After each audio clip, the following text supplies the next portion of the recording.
Curating social strategy for a brand is a delicate dance. Take the timely example of Bud Light, a campaign with trans influencer Dylan Mulvaney sparked a wave of hate. Subsequent boycotts saw Bud Light's sales slip. Suddenly, beer became politicized. Some were furious Bud Light partnered with Mulvaney. Others say the brand didn't do enough to support her.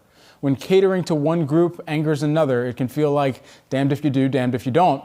Gretel Going is the founder of Channel V Media, a communications company and strategy and PR firm here in New York City. She joins me now. Thank you so much for taking the time. Nice to be here. Thank you. Absolutely. So let's dive right in. Dylan actually recently released a video on Thursday and speaking for the first time about the Bud Light incident. Let's just roll this clip really quick and we'll start things off there. For a company to hire a trans person and then not publicly stand by them is worse, in my opinion, than not hiring a trans person at all, because it gives customers permission to be as transphobic and hateful as they want.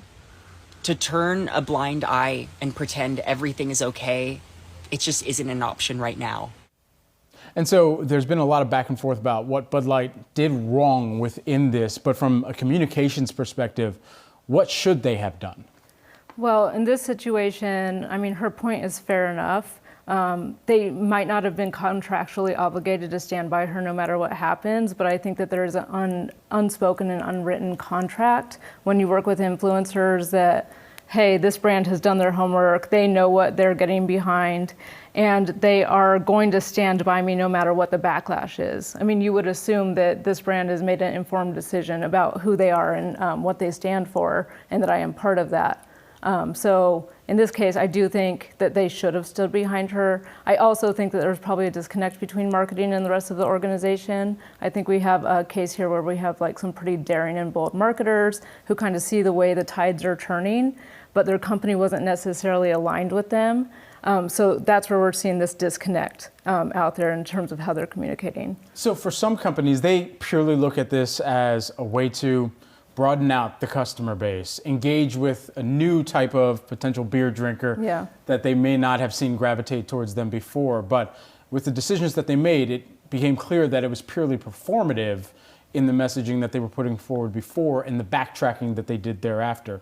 So even after all that has taken place, now what? Because there's a new campaign that's come out that focuses more on the distributors, the people who create the beer, the people that are behind the operation as well. Yeah.